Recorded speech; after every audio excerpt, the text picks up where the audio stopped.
মানে হায়েস্ট কতটা পেইড হইলে তাকে, বা মিনিমাম ওয়েজ কত হইলে তাকে ট্যাক্স পে করতে হবে। আচ্ছা ঠিক আছে, মিনিমাম কত হলে তাকে ট্যাক্স পে করতে হবে মানে স্যালারি বাংলাদেশে? পার্সন যদি যদি হ্যাঁ তার হ্যাঁ, কোনো অন্য ইনকাম না থাকে। আপনাদের আমরা যেটা ট্যাক্স বার হিসাব করেছিলাম, এখানে 2,50,000 টাকা পর্যন্ত তার ইনকাম হলে তাকে কোনো ট্যাক্স দিতে হবে না। কিন্তু ট্যাক্সে আরেকটা রুল আছে, মিনিমাম বলে একটা কথা আছে। সেই মিনিমামের ক্ষেত্রে বলা আছে একজন ব্যক্তি টিন হোল্ডার, দ্যাট মিনস সে গভর্নমেন্টকে নিয়মিত ট্যাক্স দিয়ে থাকে, স্যালারিড পারসন, সে নিয়মিত ট্যাক্স দেয়, সে যদি ঢাকা সিটি কর্পোরেশনের মধ্যে অবস্থান করে তাহলে তাকে মিনিমাম 5,000 টাকার ট্যাক্স দিতেই হবে। এক্ষেত্রে তার ইনকাম যাই হোক না কেন, 2,50,000 টাকার নিচে যে অবস্থায় থাকুক না কেন, 5,000 টাকা তার মিনিমাম। আর যদি ঢাকা শহরের বাইরে, দ্যাট মিনস ক্যাপিটালের বাইরে হয়, তাহলে তার মিনিমাম ট্যাক্স হচ্ছে 3,000 টাকা।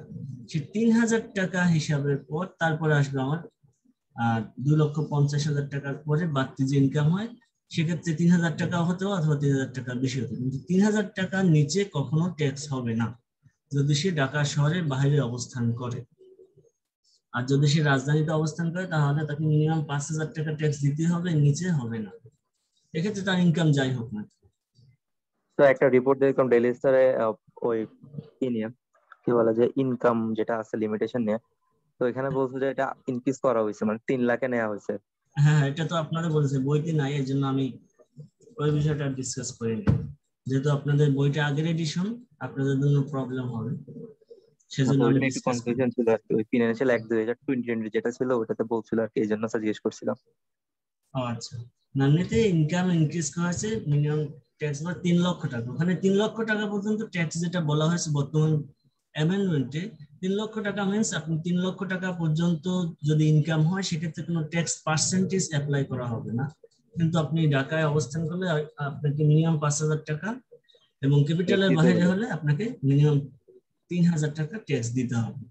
জি আর স্যার, যদি বুঝতেছি, ধন্যবাদ। এরপরে যত ইনকাম হোক তার উপরে পার্সেন্টেজ হারে অ্যাপ্লাই করতে হবে ট্যাক্সে, বাড়তি হলে বাড়তি দিতে হবে। এটা জি হচ্ছে স্যার, বুঝতে বর্তমানে পারছি। যে অ্যামেন্ডমেন্টটা চলে আসছে। জি স্যার। লাস্ট ক্লাসে আমরা যেটা ছিলাম, mister Andalib as percent machine, তার ক্যাপিটাল গেইন, সেই বিষয়টা নিয়ে আমরা কথা বলতেছিলাম এবং একটা এক্সারসাইজ করতেছিলাম। সেটা আমরা আবার আজকে নতুন করে শুরু করি, যেহেতু মাঝপথে বিদ্যুৎ চলে গেছিল।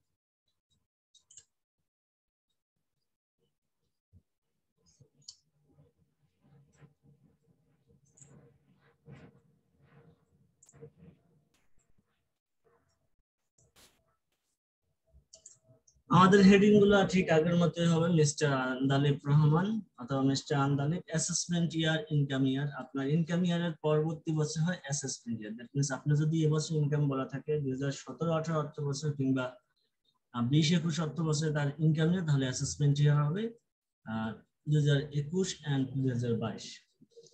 Income from capital gain or calculation of total income.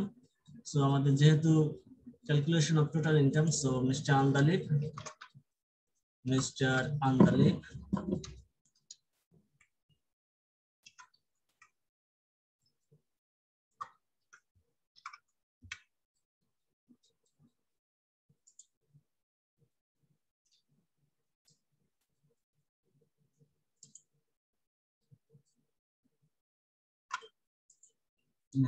Andalik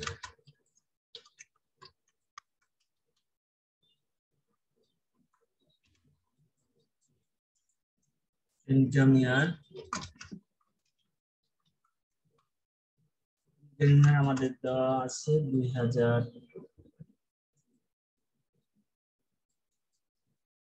on December 2018, that means income year 2018 and 19.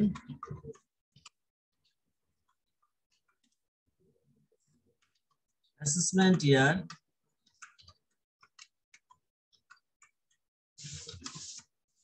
2019 and 2020.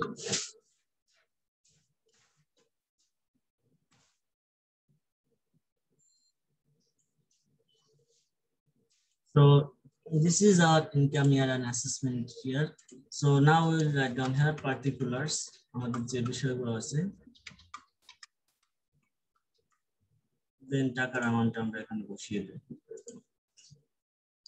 BDT and টাকা লিখতে পারেন, BDT ও লিখতে পারেন, whatever you write down. প্রথমে আমাদের যেটা বলা হয়েছে, আমরা ক্যাপিটাল গেইন কি হয়েছে সেটা বের করব। আমাদের এখানে বলা হয়েছে টোটাল কস্ট টাকা 5 lakh on 23rd April 2050 for the purpose of his profession, তার প্রফেশনের জন্য সে ক্রয় করেছিল। In addition, he has paid টাকা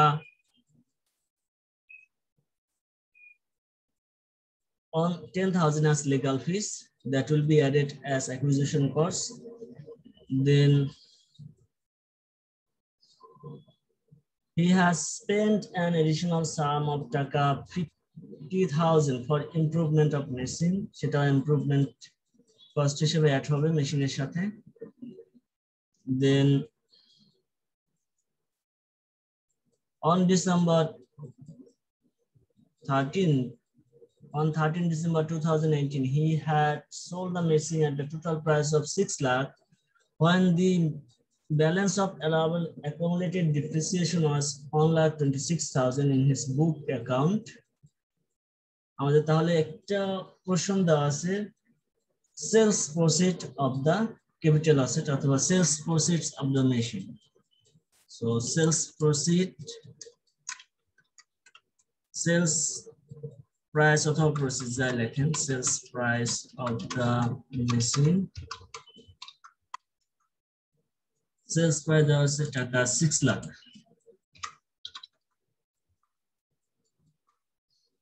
আমাদের বলা হয়েছে allowable deduction, the fair market value 6,50,000। এই দুটো হচ্ছে আমাদের এখানে পয়েন্ট অফ ডিসকাশন, কারণ ফেয়ার মার্কেট ভ্যালু এবং সেলস প্রাইস এই দুইটার মধ্যে যেটা বেশি হবে সেটাকে আমরা ক্যালকুলেশনে কাউন্ট করব। So fair market value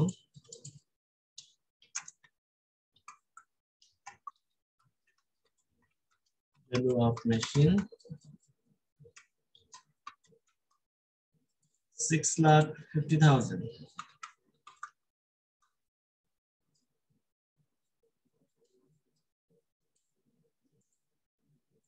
So higher on should be treated as for a calculation purpose.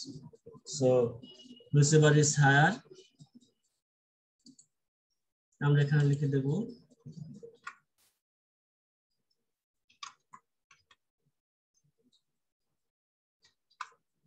higher on, আপনারা লিখে দেবেন পরীক্ষার খাতায়। So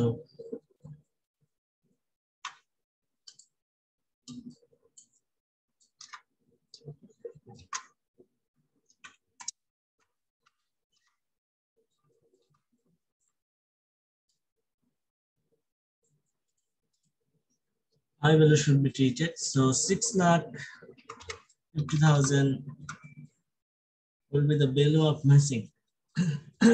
Now our point of discussion, allowable deduction. আমরা কি কি ডিডাক্ট করতে হবে এখান থেকে। আপনি মেশিন যে ক্রয় করেছেন সেটার মূল্য আপনি অ্যাড করতে পারবেন, আপনি অন্য যে ধরনের খরচ করেছেন সেগুলো আপনি অ্যাড করতে পারবেন। সো আপনার প্রথমে খরচ রয়েছে cost of the machine, purchase price minus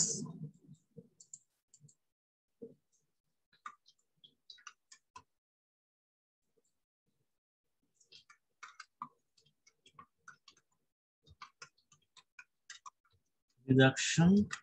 allowable deduction এর প্রথমে রয়েছে purchase price,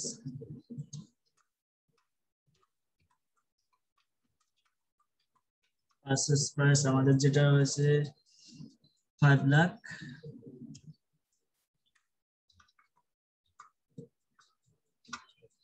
আমরা 5 লাখ as usual বসিয়ে দেব। দেন যেটা রয়েছে পেড টাকা 10,000 as legal fees, legal fees টার সাথে অ্যাড হবে, কারণ এটা আপনি মেশিন ক্রয় করার সাথে সাথে, গাড়ি যেরকম ক্রয় করার সাথে আপনার আইনি খরচ রয়েছে, জমি ক্রয়ের সাথে আইনি খরচ রয়েছে, সেরকম এখানে আইনি খরচ রয়েছে, সেটা অ্যাড করে দিবেন। লিগ্যাল ফিস, কারণ এটা আপনার খরচ হিসেবে কাউন্ট হবে। লিগ্যাল ফিস টাকা 10,000। আপনারা সকল ধরনের খরচ একবারে অ্যাড করে মাইনাস করে দিবেন, তাহলে কোনো প্রবলেম। দেন বলা হয়েছে he has spent an additional amount of 50,000 for improvement of the machine. তাহলে ইমপ্রুভমেন্ট হয়েছে, পরবর্তীতে বিক্রি করেছে, তার আগে বিক্রি হয়েছে, ইমপ্রুভমেন্ট কস্ট।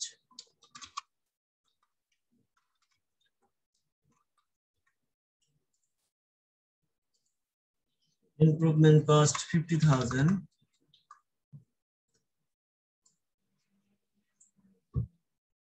দেন যেটা বলা হয়েছে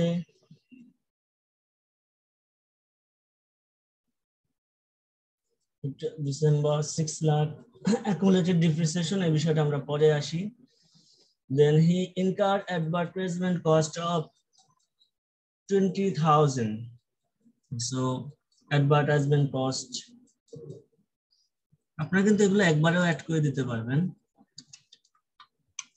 আপনার একটা অন্য সাইডে কোনো একটা নোট করে টিকা আকারে লিখে দিবেন যে from allowable deduction note on two, এরকম advertisement cost আপনার 20,000।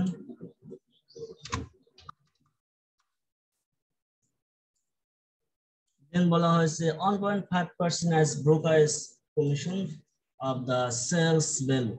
সেলস ভ্যালু উপরে তাকে 1% to 1.5% হারে ব্রোকার্স কমিশন দিয়েছে। এখানে যদি আপনার ফেয়ার মার্কেট ভ্যালু অনুযায়ী আপনি সর্বোচ্চটা ধরেছেন, কিন্তু আপনি বিক্রি করতে পেরেছেন 6 লাখ টাকা, তাহলে যেটা আপনার খরচ হয়েছে তার উপরে আপনি ব্রোকারেজ কমিশন দিবেন। সো ব্রোকারেজ কমিশন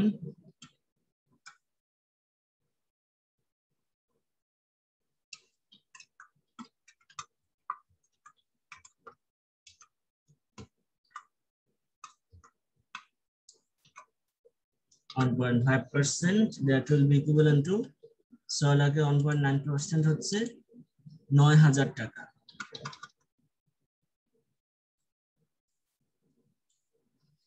দেন আমাদের বলা হয়েছে he has taxable income of টাকা 2,30,000 from other sources. Compute capital gain, total taxable income and specified tax rate thereof, এবং তার ট্যাক্স রেট স্পেসিফাই করতে বলা হয়েছে। তাহলে আমরা খরচগুলো বাদ দিয়ে দিলাম, সব খরচ যোগ করলে আমাদের টোটাল খরচের পরিমাণ দাঁড়ায় হচ্ছে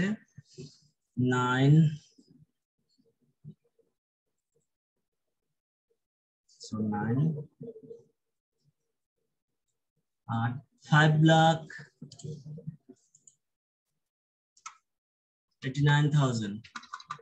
This will be our total allowable deduction.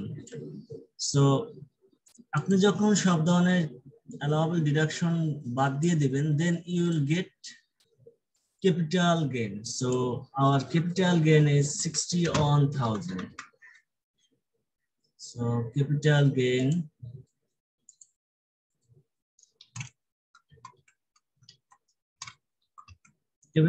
is 61,000. এখন ক্যাপিটাল গেইন আপনি ইনভেস্ট করতেও পারেন, নাও করতে পারেন। ইনভেস্ট যদি করেন তাহলে সে অংশ বাদ দিবেন, আর যদি ইনভেস্ট না করেন তাহলে আপনার বাদ দেওয়ার কোনো প্রশ্ন নেই, কারণ ক্যাপিটাল গেইন হলে সে তার উপর আপনাকে ট্যাক্স দিতে হবে। কিন্তু ওই অংশে যদি আপনি ইনভেস্ট করে দেন তাহলে তো আপনার হাতে ওই অর্থ বিদ্যমান নয়, ওইটা আপনার বর্তমান ইনকাম নয়, আপনি ইনভেস্টমেন্ট হিসেবে ইনভেস্ট করেছেন, সো তার উপর ট্যাক্স দিতে হবে না। এখন আপনি ক্যাপিটাল গেইন ইনভেস্ট করেন, সো এখানে আমার কোনো ট্রিটমেন্ট নেই, আপনি এখানে দেখিয়ে দিতে পারেন। লাস্ট ক্লাসে আমরা দেখিয়ে দিয়েছিলাম যেরকম less reinvestment of capital gain, যেহেতু আমাদের নেই, দেখালেও চলে না দেখালেও চলে, কিন্তু ম্যাক্সিমাম কেসে দেখানো আমাদের একটু জায়গা সংকলন হচ্ছে না, একটু না দেখেই যায়। দেন যেটা বলা হয়েছে আমাদের ডিপ্রিসিয়েশনের পোরশন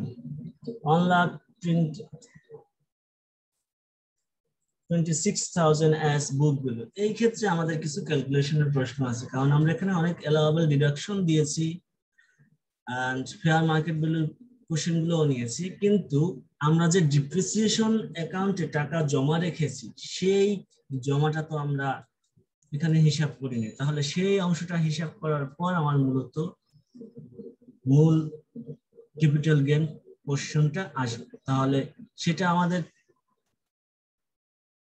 কিভাবে আসবে, সেটাকে বলা হয় রেভিনিউ গেইন। দ্যাট মিন্স আপনি যখন অ্যাকুমুলেটেড ডেপ্রিসিয়েশন হবে তখন সেটাকে বলা হবে রেভিনিউ গেইন হিসেবে, আর এটা হচ্ছে ক্যাপিটাল গেইন, সেটাকে ব্যালেন্সিং চার্জও বলা হয়ে থাকে। সো রেভিনিউ গেইন আমরা কিভাবে ক্যালকুলেশন করবো সেটা আমরা এখানে একটু দেখি। আপনার প্রথমেই আসবে হচ্ছে আপনি মেশিনটা কি দামে আপনি ক্রয় করেছেন এবং বিক্রি করেছেন তার উপরে। সেলস প্রসিডস, সেলস প্রসিড আপনার এখানে হায়ার অন হিসেবে কাউন্ট করতে বলা হয়েছে 6,50,000 টাকা। সো সেলস প্রসিড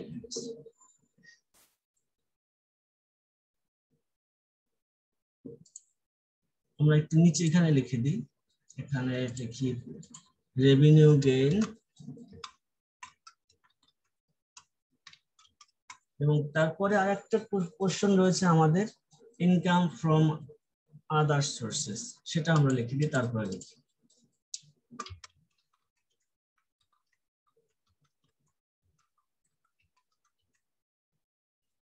দেন আমাদের টোটাল ইনকাম চলে আসবে। সো রেভিনিউ গেইন আমরা এই পাশে করতে পারি, তাহলে আমাদের ঝামেলা নেই। তাহলে এটা আমরা একটু ডিলিট করে দিই,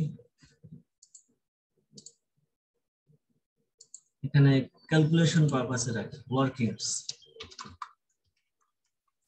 প্রত্যেকটার ক্ষেত্রে এরকম ওয়ার্কিংস করে আপনাদের যে অ্যালাউয়েবল ডিডাকশন সেটা এখানে ওয়ার্কিংস করে এখানে বসিয়ে দিতে পারেন। সো ওয়ার্কিংস এর ক্ষেত্রে আমরা দেখলাম আপনাদের sales proceeds,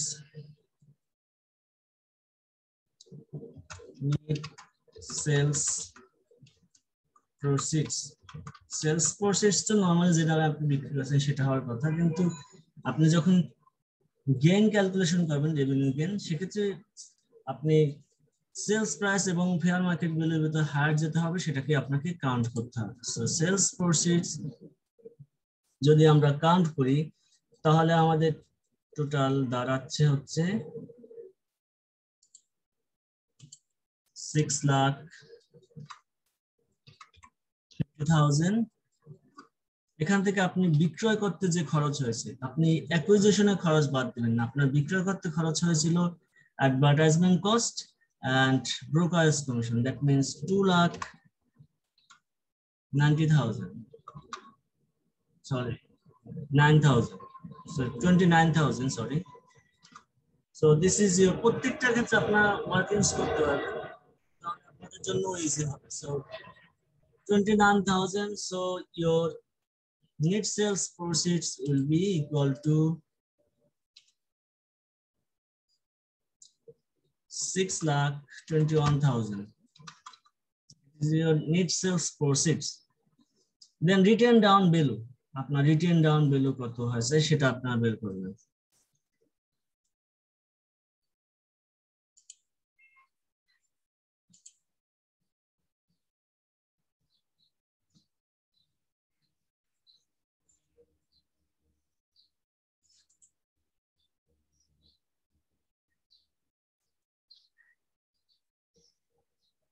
Write down value will be there.